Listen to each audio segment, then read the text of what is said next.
key issue for the industry is the uncertainty that this brings. So we know what the registration date is, obviously, but what we don't know is, and we have no way of knowing, what the outcome of that process may be. In particular, we don't know whether the Commission will impose tariffs retroactively. And that means effectively that businesses are having to, as it were, buy modules for which we don't know what the price is. And that's the one thing that we've learned through the various feed-in tariff problems and the issues around the renewables obligation is what really kills this sector, or kills interest in this sector, is uncertainty. And I fear that we're now in yet another period of uncertainty. We think about 98% of the people who work in the UK market are effectively in the downstream sector, broadly defined. And we also know that in the UK market, as I explained in the meeting, that we have a range of support mechanisms now which have really, on the back of very significant price falls over the last 3 years, and that's been a huge success story for the industry. But it also means that there's very little wriggle room at the margins under those new support mechanism levels.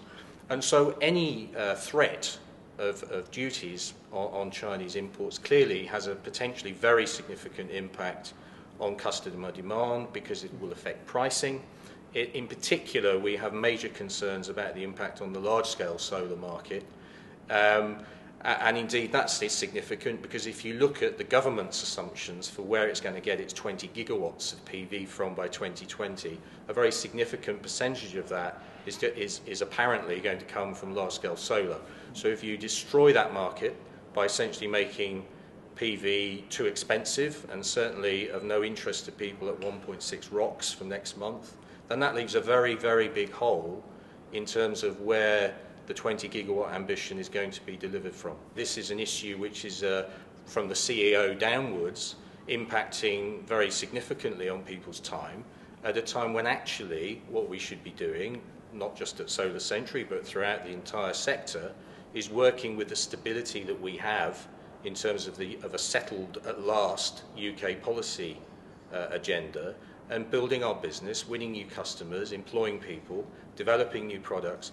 And I'm afraid that this issue is now taking up a hugely disproportionate amount of time within our business, and I'm sure in many other businesses throughout the sector as well.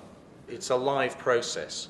I mean, the frustration we have is it's an unknown and unknowable outcome, but the opportunity we have, not just in terms of working with our own government through the Department for Business and through the Department for Energy, but also in terms of a direct appeal to the Commission. We talked a lot about the fact that there's this disconnect between the Commission's overall overarching energy goals and actually the impact that this process, even before we get to a final decision, is having in terms of delivering those goals.